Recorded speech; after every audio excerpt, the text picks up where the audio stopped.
Senior सहाफ़ी और तजियाकार सोहेल वड़ाइच के मुताबिक आज के माई लॉर्ड मुख्तलिफ नजर आते हैं। मुक्तदरा के खिलाफ फैसले सुनाए, सब प्रोटोकॉल तोड़कर पार्लियामेंट की तकरीब में जाकर बताया कि वो पार्लियामान को बरतर मानते हैं। वो पहले हैं जिन्होंने अपने इख्तियारात में खुद कमी के हवाले से फैसला किया है। ऐसा महसूस होता है कि पहला जमहूरी जज आया है जो आइन और पार्लियामेंट की बहाली पर यकीन रखता है। ये भी हुस्न जन है कि वो जस्टिस बंदियाल की तरह सियासी तौर पर कंफ्यूज नहीं है, बल्कि सियासी अमल के आगे चलने पर यकीन रखता है। जस्टिस मुनीर के फैसलों से लेकर जस्टिस बंदियाल तक मसलियतों का एक लंबा सिलसिला है। तजादिस्तान की अदलिया ने जमहूरियत, आइन और कानून का साथ देने के बजाय मुक्तदरा, मार्शल लॉ और आमिरों का साथ दिया है। आमिरों ने असेंबलियां तोड़ी तो जजों ने इसे जायज करार दिया। जर्नैलों ने मार्शल लॉ लगाए तो जजों ने इन्हें जायज करार दिया। वजीर आजमों को जेल भेजा गया तो जजों ने इन्हें रिहा करने के बजाय सजाएं सुनाई। जजों की करप्शन का रेफरेंस आए तो सब जज इकट्ठे होकर इसे रद्द कर देते हैं। सियासतदान पर करप्शन का झूठा केस भी आए तो मुनसिफ इसे बरसों लटका देते हैं। मुक्तदरा और अदलिया के इसी गठजोड़ की वजह से हर वजीर आजम को रगड़ा लगाया जाता है। शायद ही कोई खुशकिस्मत हो जो जेल जाने से बचा हो, वगरना वजीर आजम इतना अरसा इक्तदार में नहीं रहता जितना अरसा इसे जेल की हवा खाना पड़ती है। पूरी तारीख में एक भी जज जेल नहीं गया। हाँ, जजों ने तकरीबन हर सियासतदान को जेल भेजने में मदद और ताउन किया है। सबको पता था कि अदलिया मुक्तदरा की बांदी है, लेकिन इसके बावजूद जब इफ्तिखार चौधरी ने जनरल मुशर्रफ के सामने हरफ इनकार बुलंद किया तो अवाम, मीडिया और सियासतदानों ने अदलिया की आज़ादी के नाम पर तहरीक चलाई। तहरीक कामयाब हुई और इफ्तिखार चौधरी दोबारा से चीफ जस्टिस बन गए। होना तो ये चाहिए था कि अदलिया इसके बाद जमहूरियत, आइन और पार्लियामेंट का साथ देती, मगर इस नई मुतहरक अदलिया ने अपनी तोपों का रुख सियासतदानों की तरफ ही रखा। कभी मेमोगेट और कभी स्विस खत के नाम पर अहले सियासत को रगेदा गया। और हद तो ये है कि पहली बार एक मुंतखब वजीर आजम को आर्टिकल 184(3) के तहत नाअहल करके घर भेज दिया गया। हालांकि आइन में वजीर आजम को फारिग करने का ये तरीका सिरे से मौजूद ही नहीं। हमारी अदलिया ने मनमानी तशरीह और इख्तरात करके जजों को तो मुकद्दस बना लिया, लेकिन आइन, जमहूरियत और सियासत को कुर्बानी का बकरा बना लिया। इफ्तिखार चौधरी हो, जस्टिस खोसा हो, जस्टिस साकिब निसार हो या जस्टिस बंदियाल, उन्होंने आइन, जमहूरियत और पार्लियामेंट की मजबूती के बजाय गैर जमहूरी रिवायात को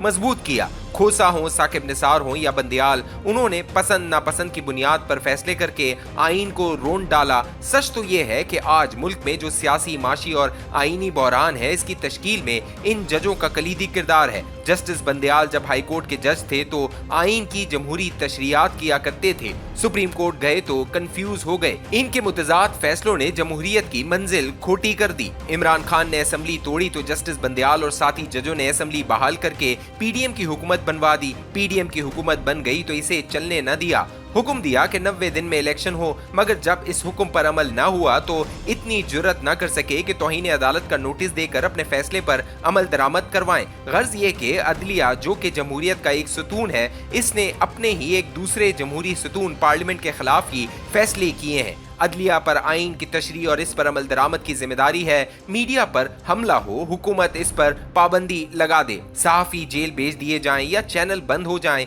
अदलिया ना नाराज होती है, ना ऐसा फैसला देती है कि आइंदा ऐसा न हो सके। कमजोर फैसले करके अपनी जान छुड़ाने तक महदूद रहती है। यही हाल बलूचिस्तान, पंजाब और दूसरे सूबों में इंसानी हुकूक की खिलाफ वर्जियों का है। अदलिया ने कब बलूचिस्तान या पंजाब में जुल्म पर कोई जोरदार फैसला किया है? खैर, ये सब कुछ तो माजी और हाल की कहानियां हैं। आज के माई लॉर्ड मुख्तलिफ नजर आते हैं। मुक्तदरा के खिलाफ फैसले सुनाए, सब प्रोटोकॉल तोड़कर पार्लियामेंट की तकरीब में जाकर बताया कि वो पार्लियामान को बरतर मानते हैं। वो पहले हैं जिन्होंने अपने इख्तियारात में खुद कमी के हवाले से फैसला किया है। ऐसा महसूस होता है कि पहला जमहूरी जज आया है जो आइन और पार्लियामेंट की बहाली पर यकीन रखता है। ये भी हुस्न जन है कि वो जस्टिस उमर अता बंदियाल की तरह सियासी तौर पर कंफ्यूज नहीं है, बल्कि सियासी अमल के आगे चलने पर यकीन रखता है। इस पस मंजर में माई लॉर्ड से एक जमहूरी और आईनी किरदार की तवक्को है। सबसे पहले मसला इंतखाबात की तारीख का है।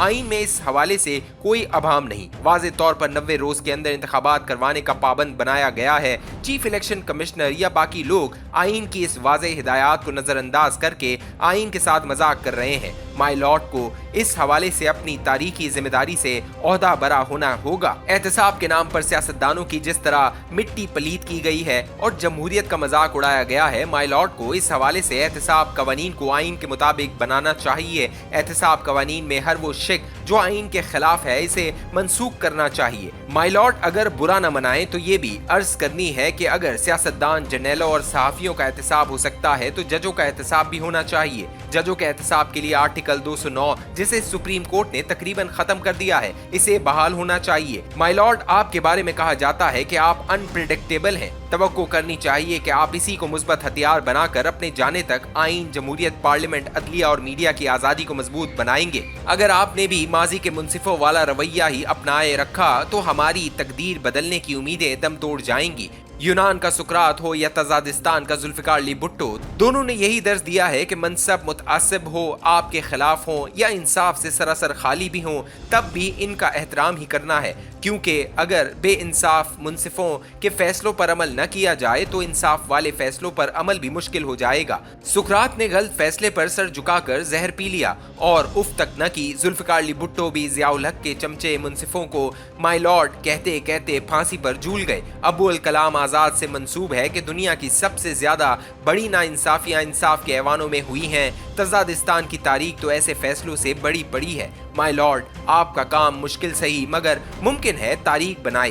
तासुब, नफरत और मोहब्बत, लालच और मुनफियत से निकल कर फैसले करें। जस्टिस मार्शल बने, जस्टिस मुनीर और साकिब निसार नहीं।